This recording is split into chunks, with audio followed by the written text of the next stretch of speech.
नारायण नारायण। चालू पाठ पर राधे श्याम जी गोचर की तरफ से 20 रुपए मंडल को इनाम दिए जाते हैं। मंडल की ओर से नारायण। बाबा धन्यवाद।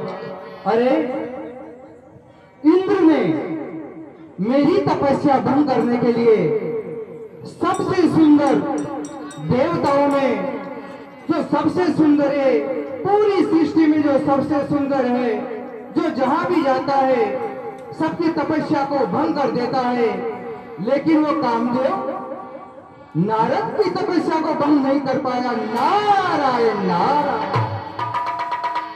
मैं तो महान बन गया। अरे मैंने तो ऐसा कार्य किया है जो पूरी सृष्टि में कोई नहीं कर सकता। नारायण नारायण। अब तो नारद का नाम युगों युगों तक महानता के लिए लिया जाएगा। नारायण नारायण। मैं तो सच में ही महान बन गया। मैंने तो बहुत ही महान कार्य किया है। नारायण नारायण। तो इस तरह से नारद को हम हुआ और वो सबसे पहले इसको सुनाने के लिए शिव जी के पास आता है। नारायण नारायण। अरे इतना बड़ा कार्य कर दिया और इस कार्य को मैं भोलेनाथ महादेव को ना बताऊं। नारायण। तब नारद का बने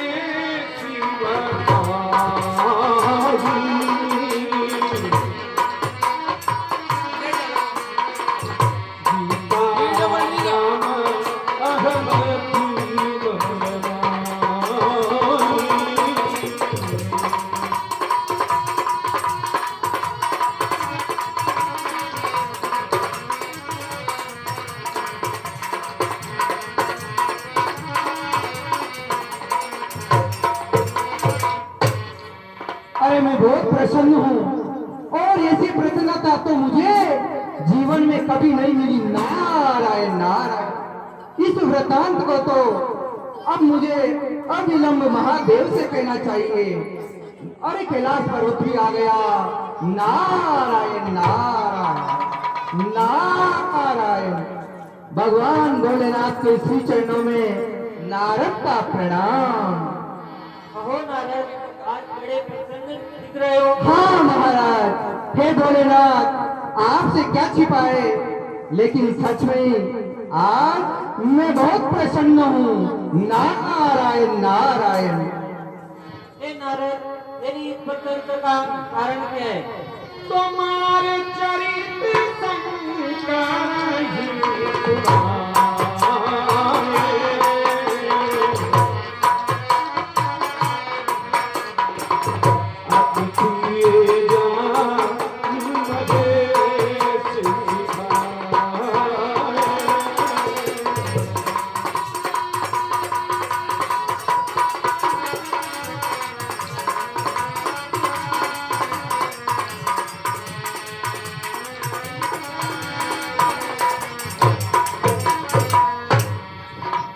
हे देवादिदेव भोलेनाथ, मैं आपको सारा वृतांत सुनाता हूँ।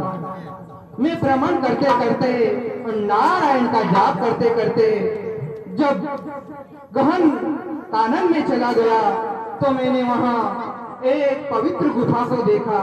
हे भोलेनाथ, उसी पवित्र गुफा के समीप कलकल करती माँ गंगा बह रही थी। तो मैंने विचार किया कि क्यों न मैं इस गंगा तट पर बैठकर मेरे देवादिदेव, मेरे आराध्य नारायण का ध्यान करूं। तो भोलेनाथ, जब मैं ध्यान में मगन हो गया तो मेरी भक्ति से इंद्र का सिंहासन डोल गया। हे भोलेनाथ, मेरी भक्ति को विचलित करने के लिए, भंग करने के लिए उस इंद्र ने न जाने कितने प्रयोजन किए। हे भोलेनाथ, लेकिन वो मेरी भक्ति को भंग नहीं कर पाया और अंत में जब कामदेव को भेजा, हे देवादिदेव, आपकी कृपा से मैंने कामदेव को भी जीत लिया। नारायण नारायण नारायण।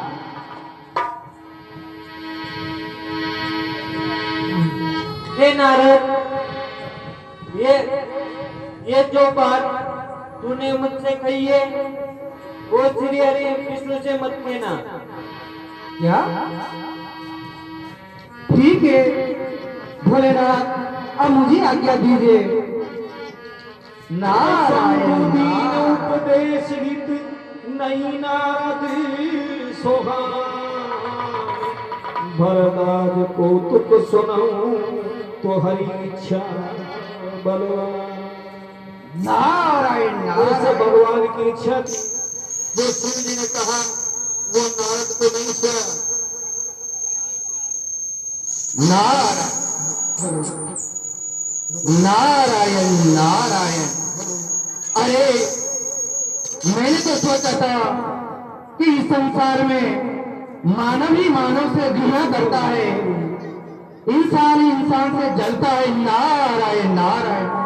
लेकिन देवाधिदेव भोलेनाथ भी मुझसे जल रहे हैं, मुझसे ईर्ष्या कर रहे हैं। नारायण नारायण।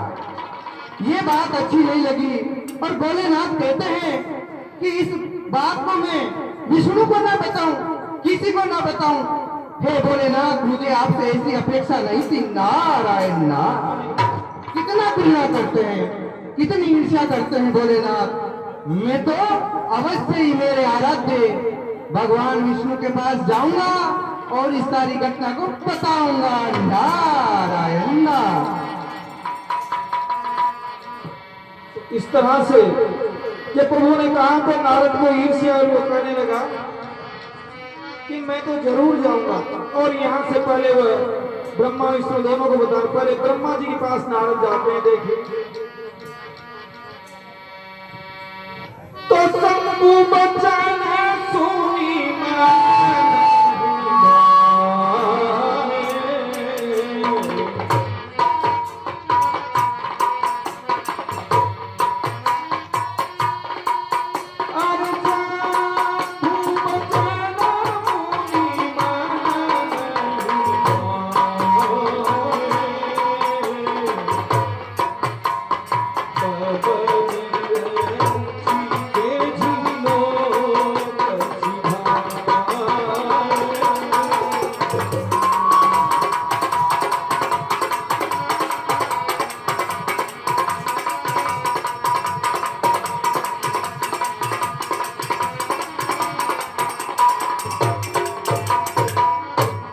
क्यों ना आराध्य भगवान विष्णु के पास बाद में जाया जाए।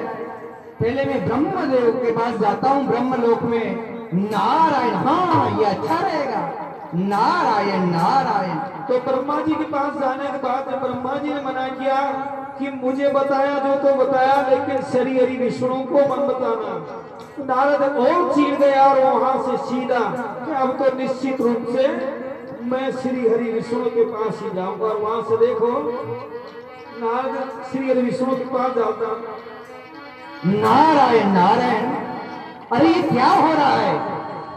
मैं देवाधिदेव भोलेनाथ के पास गया तो वो भी कहते हैं किसी को मत बताओ। ब्रह्मा जी के पास गया तो वो भी कहते हैं कि किसी को मत बताओ। अरे नारद ने इतना महान कार्य किया है और मैं किसी को ना बताऊं। नारायण, इतनी घृणा। अब तो मुझे अविलंब मेरे आराध्य विष्णु के पास ही जाना पड़ेगा। वही समझेंगे, वही जानेंगे।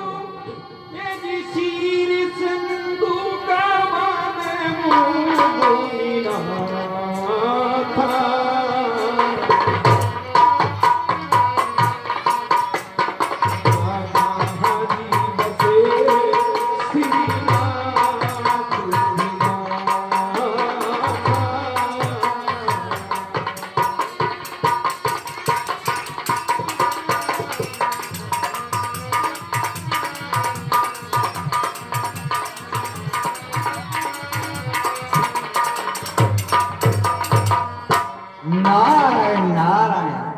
आ गया बैकुंठ धाम और इस सृष्टि में मुझे समझने वाला केवल एक ही है, मेरे आराध्य विष्णु नारायण। अरे शीर सैया पे सोए हुए हैं और मां लक्ष्मी भी यही है। यही तो सुअवसर है। नारायण नारायण। भगवान श्री विष्णु के श्री चरणों में नारद का प्रणाम, माता लक्ष्मी के चरणों में नारद का प्रणाम। आओ नारद आओ।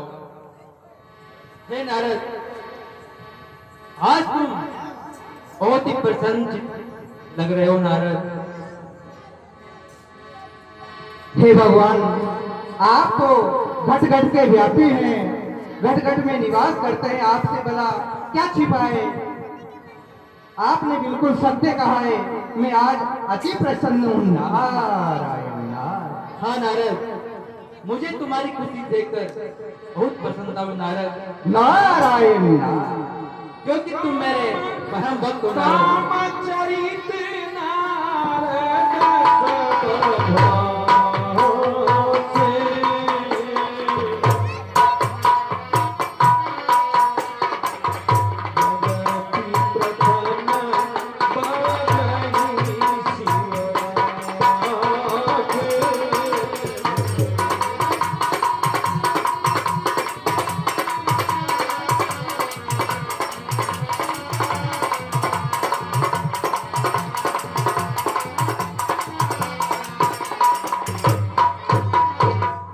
हे भगवान, हाँ नारद, मेरी प्रसन्नता से आप प्रसन्न हुए, ये जानकर नारद भी अति प्रसन्न हुआ।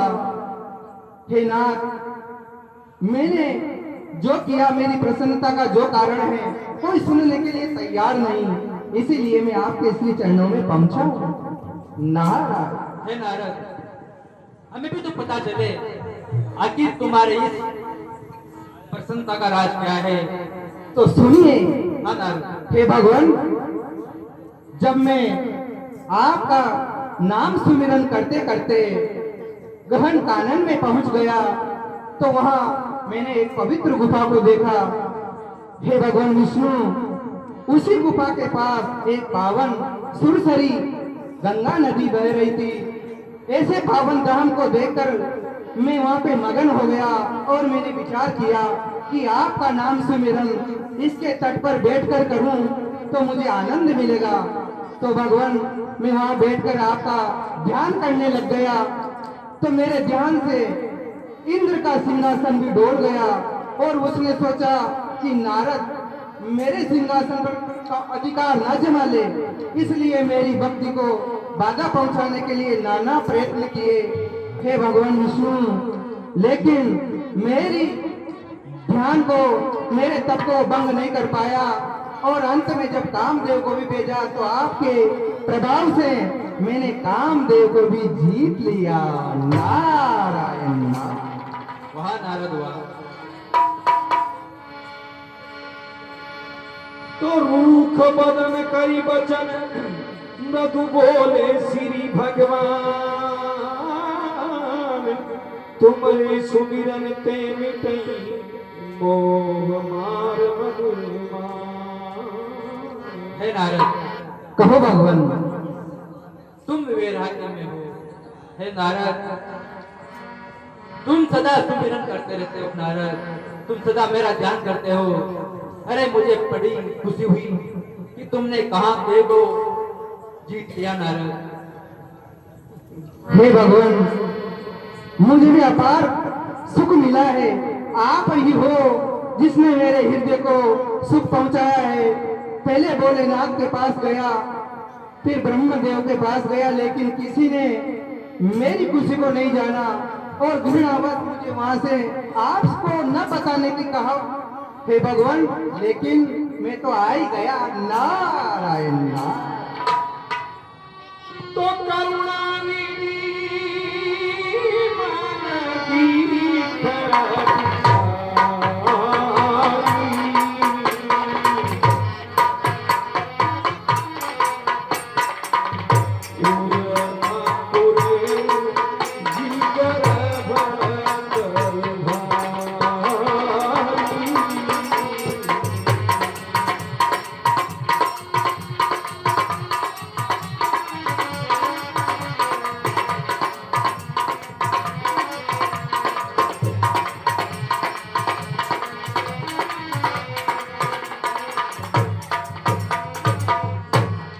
हे भगवान, ये मैंने जो भी महान कार्य किया है, नारायण नारायण, ये आपके ही प्रभाव से किया है।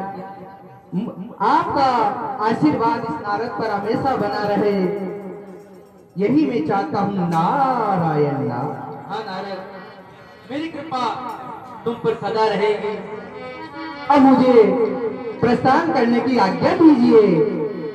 ठीक है नारद। तो इस प्रकार से भगवान विष्णु ने जाना कि इसके मन में अहम तो आ गया, तब नारद वहां से प्रस्थान करके देखिए कि तब नारद हरि पद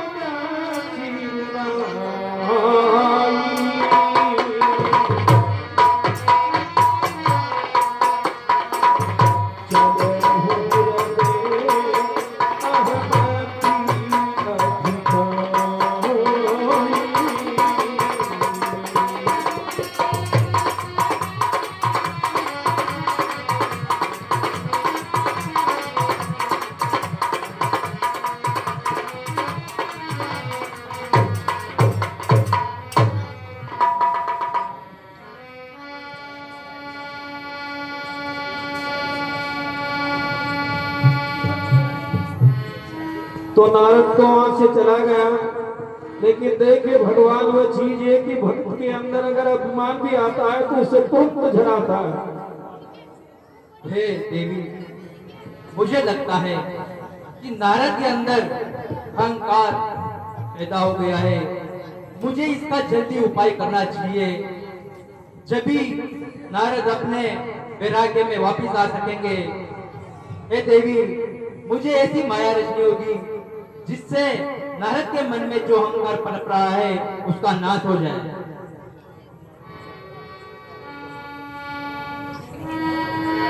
इस प्रकार से श्री हरि ने देखे एक सुंदर नगर को बसाया। तो बसाई नगर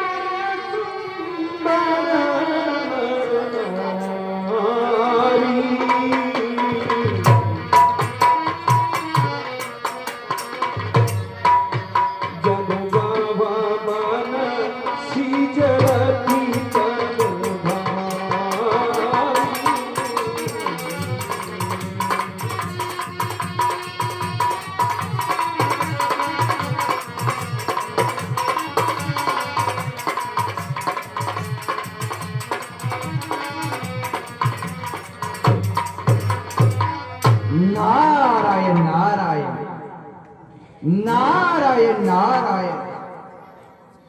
मैं भगवान विष्णु के पास से अब भ्रमण करते करते ये कहां पहुंच गया, और ये इतना सुंदर नगर कुछ समझ में नहीं आ रहा।